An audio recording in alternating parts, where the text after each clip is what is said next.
오늘은 구원 시리즈 말씀 세 번째 말씀입니다. 첫 번째는 구원의 가치에 대해서, 그리고 지난 주일에는 가족 구원에 대해서, 그리고 오늘 말씀은 구원의 일반적인 태도에 대한 말씀입니다.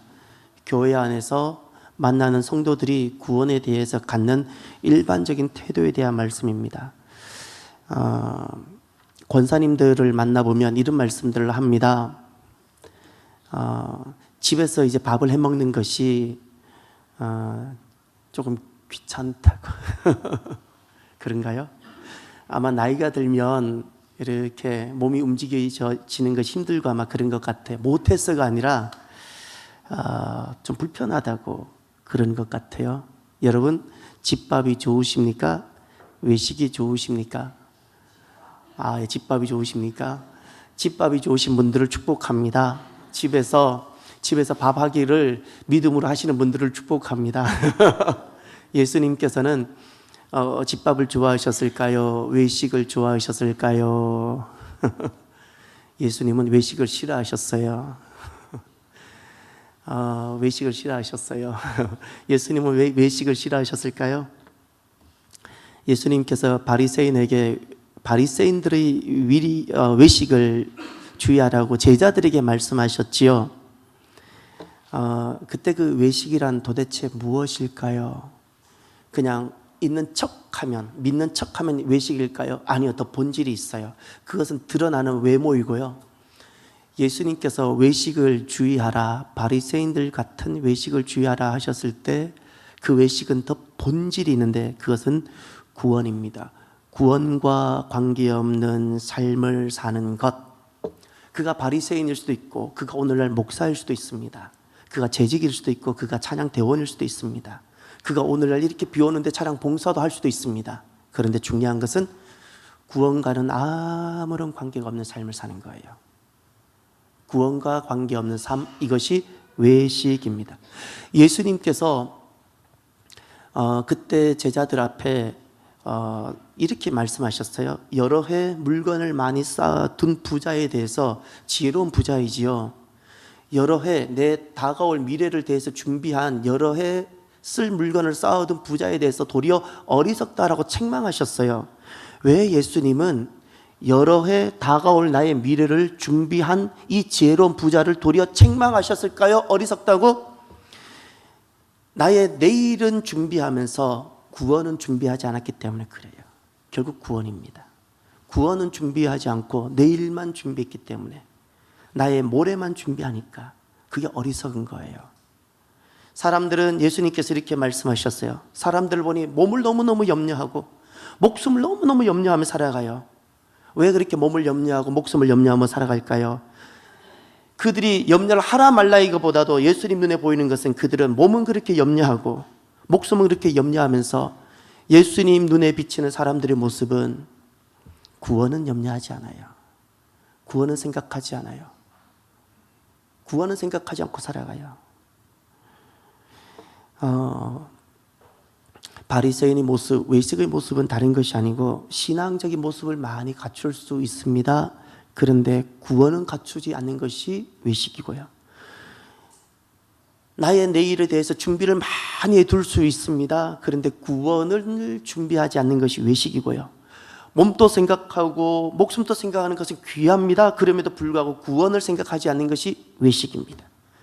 구원 없이 신앙생활하는 것, 구원 없이 교회 다니는 것, 구원과 관련 없이 사는 것, 구원에 대해서 조금 더 생각해보지 않고 살아가는 것, 이것이 외식입니다. 바리새인은 구원을 생각하지 않았을까요? 아니요. 바리새인 또 잊지 마세요. 구원을 많이 생각했는데 왜 외식한다고 책망을 받았을까요? 그래서 오늘 본문에 나옵니다. 특별히 왜 그 성령 모독이라는 말씀을 주님께서 하셨을까요? 이제 생각해 보세요. 저는 이 말씀을 준비하다가 이 말씀을 이렇게 감동으로 듣고는 참 좋았어요. 성령 모독이 어려운 말씀이죠. 여러분, 어떻게 하는 게 성령 모독이죠? 성령님께 막 욕하면 성령 모독일까요? 무엇이 성령 회방이죠? 성령님이 하시는 어떤 일을 막는 것이 성령 모독일까요? 여러분, 우리가 대하고 있는 이 성경책은, 하나님 말씀은 창세기부터 계시록에 이르기까지 기록된 말씀은 구원의 말씀입니다. 우리의 구원을 위해서 주신 말씀이에요. 다시 말해서 우리로 하여금 살도록 하기 위해서 주신 말씀이에요. 생명의 말씀이라 그래요. 그러니 예수님께서 그래서 우리를 위해 오셨고, 예수님 가시면서 그래서 성령님을 보내주셨어요. 하나님께서 우리에게 말씀을 주시고, 예수님께서 우리 위에게 오셨고, 다시금 성령님을 보내주신 그 모든 핵심은 구원입니다. 우리를 살게 하기 위해서예요. 우리로 하여금 진짜 살게 하기 위해서. 그래서 하나님 말씀은 창세기부터 계시록까지 구원의 눈으로 보지 아니하면 보이지 않습니다. 하나님도 보이지 않습니다. 읽어도 깨달아지지 않습니다. 사람들의 실수는 이 구원을 율례 눈으로 보고 시대 가치로 보려고 합니다. 그래서 말씀을 깨닫지 못하는 거예요. 왜 가나안을 정복하는데 그곳에 있는 많은 사람들을 다 죽여야 했을까요? 율례의 눈이거든요. 주님께서는 나를 구원하시기 위해서 이렇게 많은 희생을 치렀다는 그 구원의 눈을 보질 못하는 거예요. 구원의 눈. 그러면 성령 모독이란 무엇일까요? 구원의 눈으로 보십시오. 율례의 눈, 욕을 할까 말까 이런 도덕의 눈과 율례의 눈으로 성령 모독을 보지 마시고 구원의 눈으로 성령 모독을 보십시오. 무엇일까요? 그것은 얼마든지 내 자녀 살릴 수 있었는데, 내 자녀 살릴 수 있는 기회를 그렇게 많이 주셨는데, 내 자녀 죽을 때까지, 저 불못에 떨어질 때까지 결국 그 자녀 살리지 않는 부모, 성령 모독입니다. 성령 모독입니다. 물에 빠진 사람, 내가 내 곁에 있기에 내가 손만 내뻗으면, 저 물에 빠져 허우적거리는 내가 손만 뻗어주면 그가 내 손 붙잡고 살 수 있는데, 죽어가는 거 보면서도, 허우적거리는 거 보면서도 끝까지 내 손 하나 뻗지 않는 나, 성령 모독입니다. 이것이 성령 모독입니다. 성령님은 생명의 영이시고요, 구원의 영이십니다. 구원의 영이십니다. 우리의 구원을 온전히 이루어 가시기 위해서 우리에게 오셔서 견인해 가시는 분이세요. 그런데 우리는 그 손을 얻지 않죠. 이것이 성령 모독입니다. 예수님이 이것을 외식이라고 말씀하시기도 하셨죠.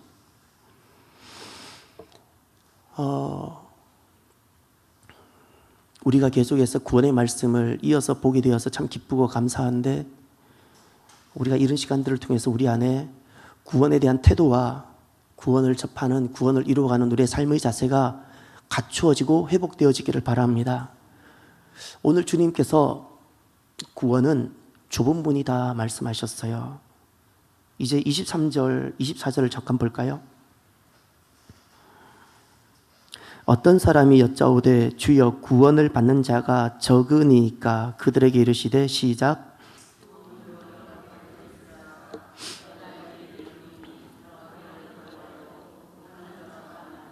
아멘.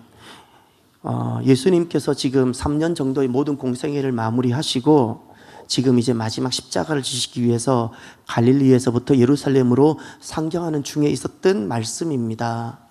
그때 한 사람이 나왔습니다. 아마 그는 분명히 구원에 관심이 많았던 사람일 겁니다. 예수님께 다른 질문하지 않았습니다. 내가 어떻게 하면 재물을 많이 벌 수 있을까요? 묻지 않고 딱 한 가지를 물었습니다. 구원을 받는 자가 적습니까? 구원을 받는 자가 적습니까? 얼마 되지 않습니까? 라는 질문이에요. 그때 놀랍게도 주님께서 무엇이라고 말씀하셨는가 하니 좁은 문을 이야기하셨어요. 좁은 문으로 들어가기를 힘쓰라. 구원받는 사람이 적습니까? 많지 않습니까? 질문에 너는 좁은 문으로 들어가기를 힘쓰라 말씀하셨어요. 그러면서 24절 하반절에 이렇게 말씀합니다. 들어가기를 구하여도, 무엇을 들어간다는 거예요? 구원에 이르기를, 좁은 문을 통과해서 구원에 이르기를, 들어가기를 구한다라는 거예요. 그럼에도 불구하고 구하는 자들이 많을지라도 못하는 자가 많다 그랬죠. 무엇을 못한다는 거예요? 구원에 이르는 좁은 문에 들어가는 자가, 들어가지 못하는 자가 많다는 겁니다. 좁은 문에 들어가는 자가, 들어가지 못하는 자가 많다. 좁은 문에 들어가는 자가, 들어가지 못하는 자, 이것이 우리의 구원의 태도입니다. 좁은 문이라는 것은 구원이 나에게 왔고 그 주어진 구원을 이루기 위해서 우리가 걸어가는 신앙도 믿음의 사람들의 모습이에요. 그들이 걸어가는 삶의 모습이에요. 그것이 좁은 문으로 드러나 있어요. 그런데 이렇게 말씀하셨어요. 그 좁은 문에 들어가지 못하는 자가 많다. 그렇게 삶을 살아가지 않는 사람이 너무나도 부지기수라는 거라 주님께서 그렇게 말씀하셨어요. 분명히 그들은 구원을 원한다는 거예요. 구원을 바란다는 거예요. 구원을 소망한다는 거예요. 그럼에도 불구하고 정작 그 길은 걸어가지 않는다. 좁은 문으로는 걸어가지 않는다. 다 자기 일에 바쁠 것이다. 장가 가고 시집 가고 밭에 가고 장사 가고 다 자기 일에 분주할 것이다. 자기를 위해서는 그렇게 바쁘게 살면서도 정작 구원을 생각할 겨를이 없을 것이다. 주님 말씀하셨습니다. 주님 말씀을 가만히 생각해 보면 이런 의미인 것 같아요. 사람들에게 구원은 다 원해요. 예수님을 믿든 안 믿든 천국은 다 원합니다. 그럼에도 불구하고 천국 가는 그 길이 그들에게 있어서 매력적으로 보이지 않는다는 거예요. 천국 가는 그 길이 너무나도 매력적으로 보인다면, 천국은 매력인데 천국 가는 그 길이 매력적으로 보였다면 사람들은 그 길을 피할까요? 아니요. 사람들은 그 길을 걸어가지 않죠. 매력적으로 보이지 않아요. 잊지 마세요. 인간의 육정과 인간의 관점으로는 내게 시작된 이 구원을 완성하는 이 길을 걸어가는데 결코 매력적이지 못하고 세상으로부터 지지받지 못할 수 있다는 사실입니다. 우리가 이렇게 걸어가는 것을 주님께서는 외식이라고 말씀하셨어요. 외식이라고. 구원은 생각하면서 원하면서 좁은 문으로 들어가지는 않는 이 삶. 구원은 바라면서 구원이 이루어지는 삶을 살지 않는, 믿음을 위해서 조금 더 희생도 없는 그 삶을, 구원과 관계없는 삶을 주님은 외식이라고, 구원과 관계없는 삶, 어떤 그 모든 존경이 다 외식이라고 말씀하셨어요. 여러분, 교회는,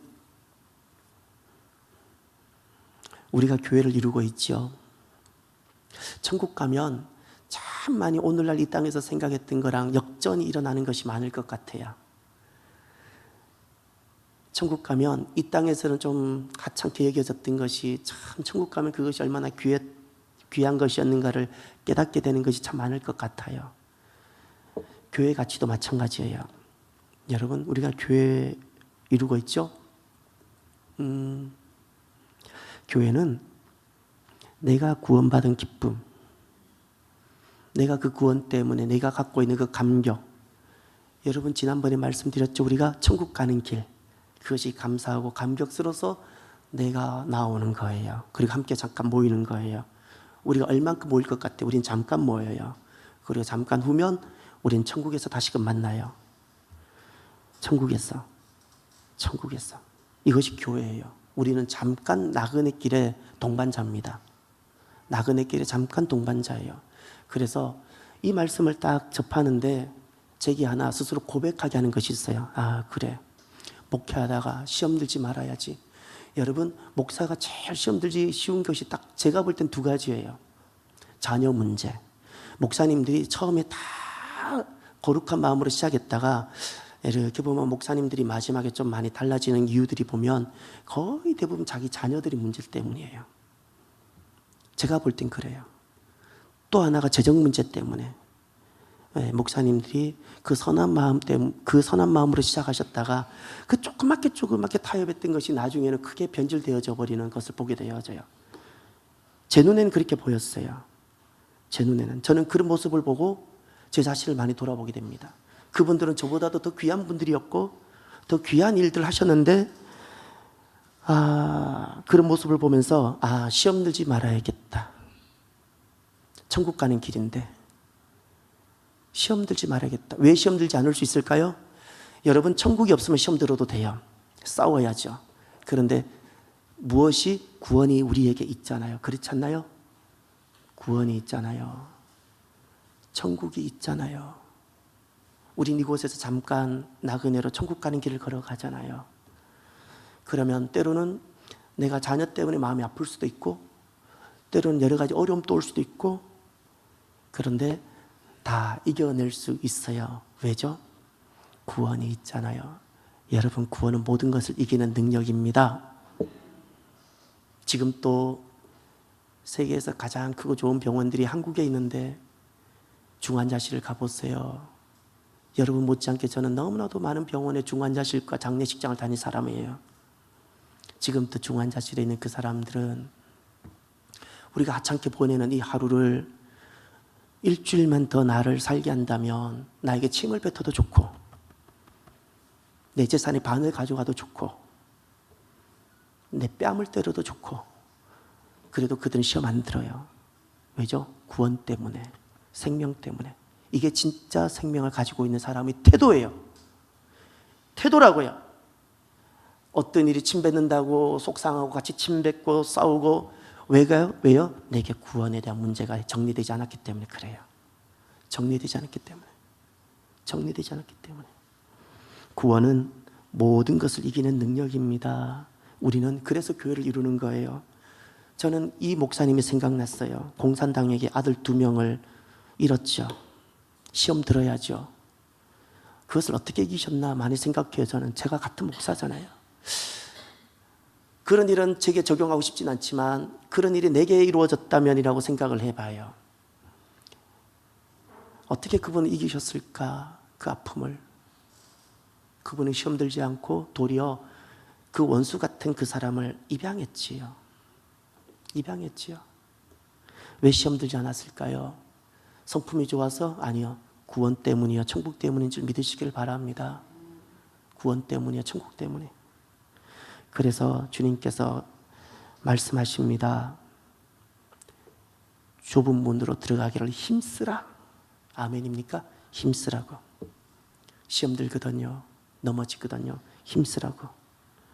우리가 이 구원을 향한 우리의 열정, 구원을 이루고자 우리가 살아가는 삶, 헌신과 순종, 이와 같은 것을 힘쓰라고 말씀하셨어요. 구원 잃어버리지 말라고. 2가지 이유 때문에 분명히 주님께서는 들어가기를 힘쓰라고 말씀하셨습니다. 왜 힘쓰라고 말씀하셨는가? 오늘 본문을 보십시오. 첫 번째 25절부터 27절까지 먼저 한 가지를 말씀합니다. 25절부터 27절까지 25절만 제가 읽을게요.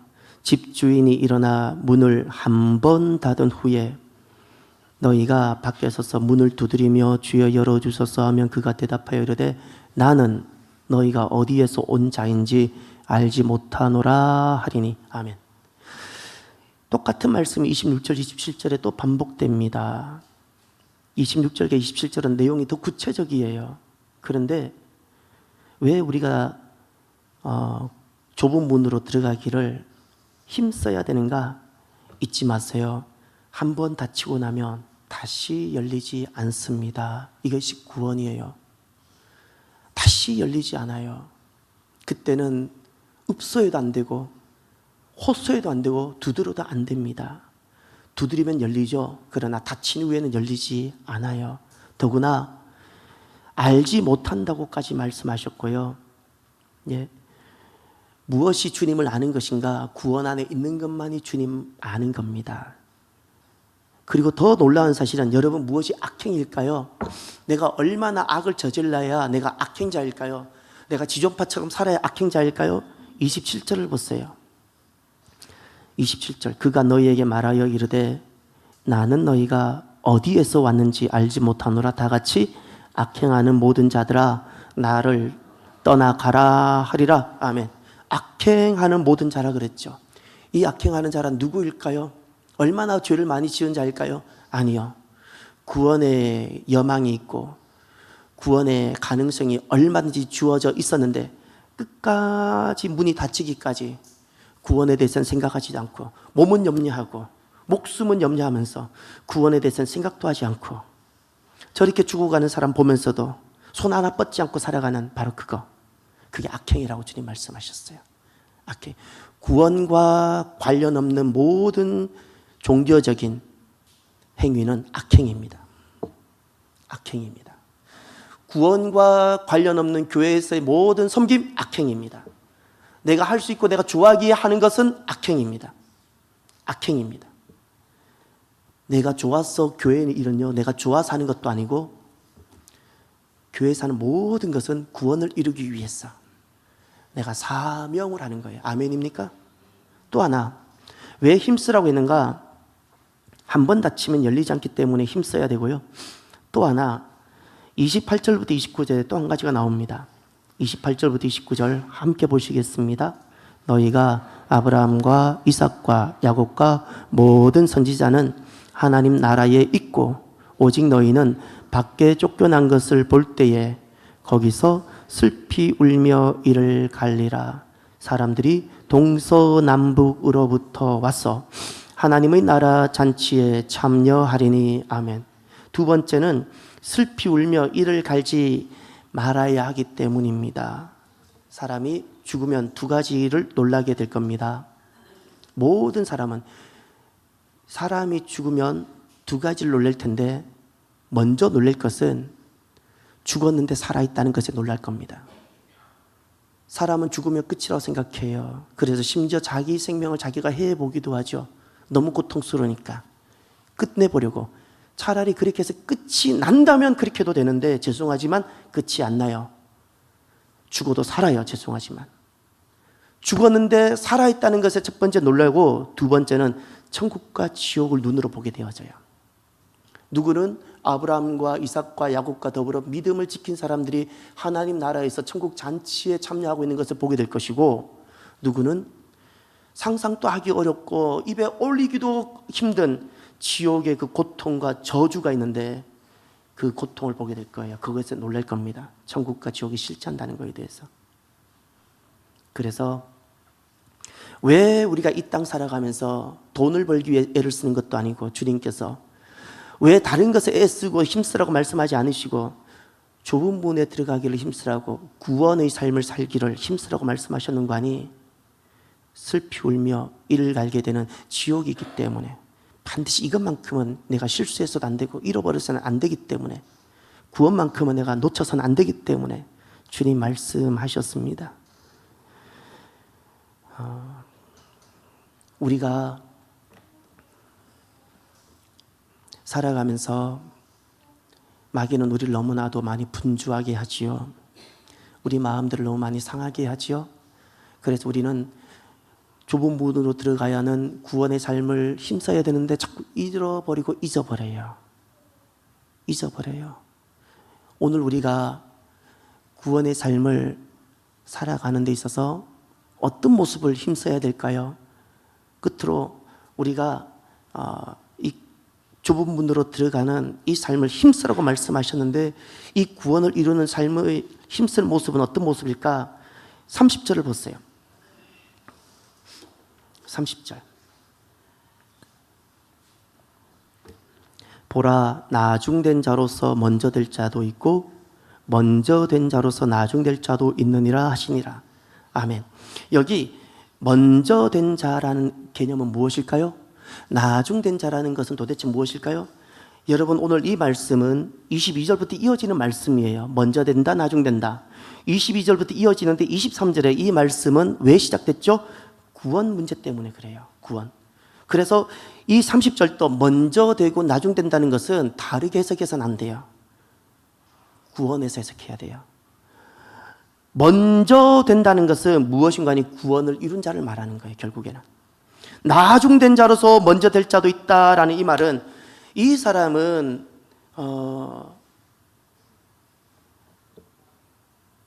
어떤 의미인가 하니, 나중됐다라는 것은 문제도 많고 눈물도 많았고 그랬는데, 이 사람은 결국 구원 안에 들어와서 구원을 지키고 구원을 잘 이룬 사람을 말해요. 그런데 먼저 된 자가 나중됐다라는 것은 무슨 말인가 하니, 이 사람은 우리로 말하면 모태신앙일 수도 있어요. 종교 문화의 삶에 충분히 젖어 있을 수 있어요. 유대인으로 말하면 이스라엘 사람과 같은 거예요. 날 때부터 유대인이었어요. 그런데 그는 구원을 생각하지 않고 살아가요.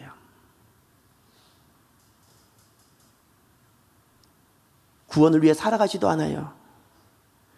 내 옆에 예수님을 만나지 못해서 저 죽어가고 있어도 손 한번 내밀어 본 적이 없어요. 이런 사람을 두고 주님께서 말씀하셨어요. 먼저 된 자인데 나중 된다고. 이 말씀은 다 구원과 관련된 말씀이에요. 구원과 관련된 말씀이에요.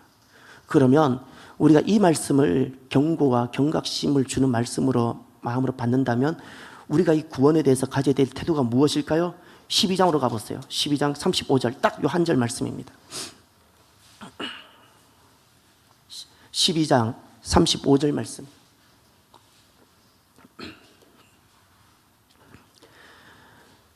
함께 봅니다. 허리에 띠를 띠고 등불을 켜고 서 있으라. 아멘. 이 말씀은 우리 문화에서는 볼 수 없는 말씀이라서 비유인데 어떤 의미인지가 조금 어려울 수 있습니다. 그래서 주님께서 조금 더 설명을 해주셔서 36절에 보면 주인이 돌아올 때 그게 밤이든 낮이든 돌아와서 문을 두드리면 언제든지 주님께서 주인이 문을 두드리면 즉시 가서 문을 열어주려고 기다리는 사람의 비유한 말씀이 허리에 띠를 띠고 등불을 켜고 서 있는 그 말씀이에요. 그리고 37절에 허리에 띠를 띠고 등불을 켜고 서 있는 사람에 대해서 이렇게 말씀하셨어요. 깨어있는 것이고 복된 것이다. 이렇게 말씀해 주셨어요. 아멘입니까? 복이 있다 말씀하셨어요. 허리에 띠를 띈다는 것은 도대체 무엇일까요? 출애굽 때 보면 허리에 띠를 띈다는 말씀이 성경에 처음 여기에 등장합니다. 애굽 땅에 모두가 초태생들, 짐승부터 해서 애굽의 왕까지 모든 초태생들이 다 죽어가게 될 때 이스라엘 백성들 양의 피를 문설주와 임방에 바르고 그 안에서 주님께서 음식을 먹으라 했는데 음식을 어떻게 먹으라 했는가 하니 허리에 띠를 띠고 겉옷을 입고 허리에 띠를 띠고 지팡이를 손에 잡고 급히 먹으라 그랬어요. 여러분 이렇게 한번 먹어보세요. 얼마나 불편한가. 이스라엘은 원래 왼팔을 대고 우리로 말하면 안전뱅이 책상에 왼팔을 대고 오른손으로 음식을 다리를 뒤로 빼고 이렇게 먹는 음식인데 문화인데 겉옷을 다 입고 허리에 띠를 띠고 지팡이를 잡고 급히 먹는 것이 얼마나 불편한가요? 그런데 6월절에 허리띠를 띠는 이야기를 하셨어요. 구원을 말씀하는 거예요. 구원을 준비하는 구원의 삶을 이루는 자의 태도를 그렇게 말씀하셨어요. 이 말씀을 좀 더 구체적으로 설명해 보면 우리나라에는 이 문화가 없다 그랬죠. 허리에 띠를 띠고 등불을 켜고 준비하는 것. 제가 우리나라에 익숙한 군대 문화로 설명해 볼게요. 군대 가면 5분 대기조가 있습니다. 5분 대기조. 5분 대기조가 아마 권사님들은 잘 모를 수 있기 때문에 궁금하시면 우리 교회도 5분 대기조를 제가 만들 수 있어요. 어려운 건 하나도 없어요. 5분 대기조가 무엇인가 하니 유사시에 5분 대기조 출동 명령이 딱 떨어지면 그가 화장실에 있든 양치를 하든 축구를 하든 뭘 하든 5분 안에 전투 복장을 다 준비하고 총을 다 들고 모든 실탄을 다 준비해서 차량에 딱 탑승해서 떠나기 전 시간이 5분이어야 돼요. 그래서 5분 대기가 딱 되면 5분 대기조가 되면 그가 소대장이든 그가 소대원이든 누구든지 한 주일마다 이 5분 대기가 돌아가는데 전투화를 벗지 못합니다. 전투화를 벗고 누워있으면 5분 안에 출동이 안 되기 때문에 저녁마다 일찍사령은 한 번씩 일부러 훈련을 시키기 위해서 일찍사령은 이렇게 5분 대기 발령을 내립니다. 그럼 5분 대기 비상 그러면 바로 막 준비해야 돼요. 죄송하지만 정말 화장실에 있다가도 바로 뛰쳐나와야 돼요. 한 사람이 늦으면 전체가 얼차례를 받거든요. 이게 5분 대기조인데 이 5분 대기조가 바로 허리에 띠를 띠고 등불을 켜고 있는 것과 똑같은 거예요. 항상 주님께서 오시는 것을 준비하고 구원을 위해서 내가 살아가는 거예요. 내가 구원을 위해서 살아가는 거예요. 그러면 허리에 띠를 띤 이 구원의 삶은 우리에게 어떻게 나타날까요? 우리가 이 삶을 살아야 되지 않겠습니까? 힘쓰라고 말씀했는데 딱 3가지는 꼭 기억했으면 좋겠습니다. 오늘 말씀을 마무리하면서 주님께서 좁은 문으로 들어가기를 힘쓰라고 구원의 삶을 살아가기를 힘쓰라고 분명히 말씀하셨는데 그렇지 않으면 그것은 다 외식이라고 성령을 모독하는 거라고 구원과 관계없는 삶에 대해서 주님께서 굉장히 가슴 아파하시는데 우리가 어떤 삶을 꼭 살아야 될까요? 한 가지는 내 삶의 모든 사명이 구원이어야 됩니다. 내 삶의 모든 사명이에요. 내가 일을 할 수도 있어요. 약사로 일을 할 수도 있고, 내가 전문인으로 일을 할 수도 있고, 내가 학교에서 가르치는 자가 될 수도 있고, 학생일 수도 있고, 음악하는 사람일 수도 있어요. 모든 사명이 무엇이라고요? 구원입니다. 아멘입니까? 농부일 수도 있어요. 내가 왜 농사를 지어요? 그것이 반드시 구원이어야 돼요. 나를 구원하는 것뿐만 아니라 그 밭을 일구면서 내가 만나는 그 다른 농부들을 구원하기 위해서 내가 그 자리에 있는 거예요.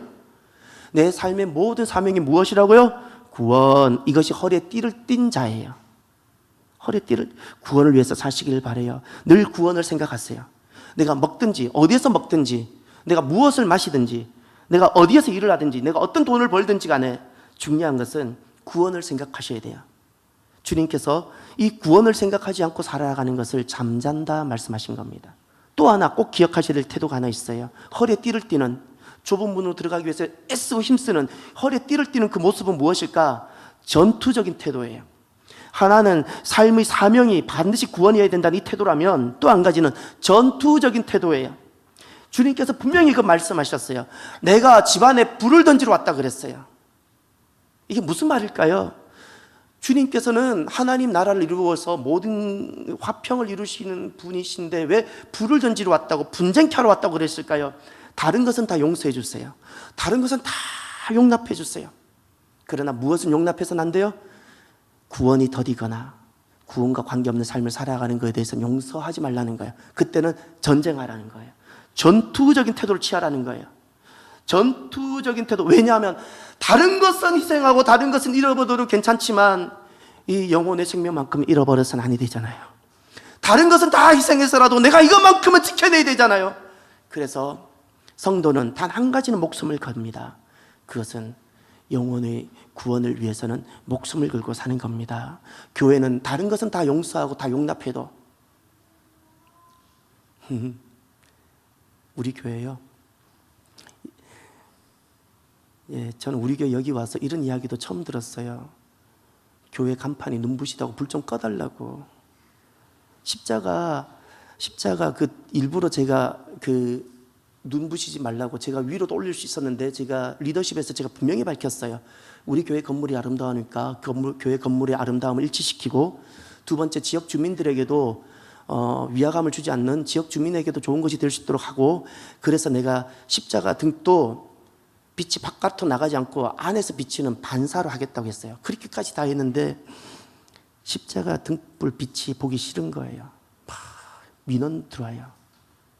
여러분은 저기 민원을 넣어주셔야 돼요. 예, 다시 켜달라고. 여러분은 저기 민원을 넣어주셔야 돼요. 여러분, 그런데 중요한 것은 이거예요. 교회는 이것저것 다 그런 것은 다 괜찮아요. 그건 다 비본질적인 거예요. 그러나 교회가 다 그건 용납이 가능해요. 반드시 목숨 걸고 싸워야 되는 전투적인 자세를 하나 취해야 되는데, 그것은 구원의 문제예요. 구원의 문제예요.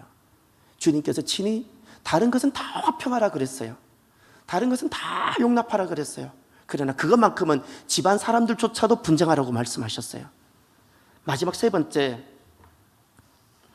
우리가 허리에 띠를 띠고 주님께서 좁은 문으로 들어가기를 힘쓰라고 말씀하셨던 그 삶은 우리의 삶에서 어떻게 구체적으로 나타날까? 그것은 내 죄를 회개하는 태도입니다. 이것이 허리에 띠를 띠고 오시는 주님을 기다리며 구원을 이루는 삶의 모습입니다. 왜냐하면 이 구원을 생각하지 않고 살아가고 그리고 오시는 주님을 기다리며 살아가지 않는 사람은 눈을 뜨면 온 세상의 죄가 보이잖아요. 사람을 보면 다 그의 죄가 보이잖아요. 처음에는 그의 좋은 점이 보일지라도 하루 이틀만 살아보세요. 그의 흠이 보이고 약한 점이 보이고 죄가 보이잖아요. 그러면 구원을 생각하지 않고 구원과 관계없는 삶을 살아가는 사람은 반드시 정죄합니다. 정죄합니다. 내가 누군가를 정죄해요? 그럼 딱 이렇게 생각하면 돼요. 또 누군가가 어떤 사람을 정죄해요? 그럼 이렇게 생각하면 돼요. 그 사람은 구원과 관련 없는 삶을 사는구나. 간단합니다. 구원을 생각하는 사람, 내가 이루어야 될 구원이 있고 내게 시작됐지만 나는 구원이 완성된 것이 아니기 때문에 성령님께서 나를 이끌어가고 견인해 가고 계시는데, 그래서 나는 구원이 이루어져 가고 있는 이 성화의 과정을 가고 있는데, 내가 누군가 약한 점을 보면 그것이 나에게 거울이 되어서 나를 볼 수 있어야 돼요. 나를 볼 수 있어야 돼요. 그래서 회개합니다. 정죄하지 않고 회개하고, 그의 약한 점이 보면 그를 위해서 기도해주고, 이렇게 내 죄를 회개하는 이 모습이 내 안에 구원이 있고 구원을 이루어가는 좁은 문으로 들어가기를 힘쓰는 허리띠를 띠고 그 살아가는 바로 그 삶입니다. 주님께서는 다른 것을 합당하다 여기지 않으세요. 이 땅에 교회가 수많이 많죠. 그 중에 참사랑 교회가 하나가 있어요. 주님께서는 우리를 달아보세요. 달아보세요. 기준이 무엇일까요? 우리가 얼마나 찬양을 잘하면 하나님 합격이라고 여겨주실까요? 우리가 얼마나 어떤 풍성한 사역을, 교육사역과 다른 다양한 사역을, 구제사역과 많은 사역을 하면 합격이라고 여겨주실까요? 합당이라는 단어가 성경에 나와요. 합당이란 우리가 주님께 칭찬을 받을까요? 다른 어떤 것으로도 통하지 않고요. 딱 한 가지 구원인 줄 믿으시길 바랍니다. 구원입니다. 구원입니다. 우리가 이 일에 힘써야 돼요. 다른 것을 다 희생해서라도, 다른 모든 사역을 우리가 줄여서라도 우리는 한 가지는 해내야 돼요. 구원입니다. 그런데 우리가 만약에 다른 모든 사역을 하면서 구원을 안 해요? 그것이 외식이고, 그것이 성령 모독이고, 그것이 주님께서 그토록 싫어하시는 바로 그것입니다. 그때는 그것이라 안 하고 그 짓이라 불러야 돼요. 바리새인이 그 길 걸어갔던 거예요. 바리새인이 그 길 걸어갔던 거예요. 오늘 저와 여러분들은 이 주일 앞, 주님 부르심 앞에서 이제 우리 자신을 돌아보시길 바라요. 나는 구원과 얼마나 관련된 삶을 살아가는지, 구원을 이루기 위해서 나는 어떤 희생이 있는지, 내가 나의 구원과 나에게 맡겨진 너의 구원을 이루기 위해서 나는 얼마나 좁은 문으로 들어가기를 애쓰고 힘쓰고 있는지를 오늘 저와 여러분 이 아침에 하나님의 음성을 듣게 되시길 바랍니다. 기도합시다.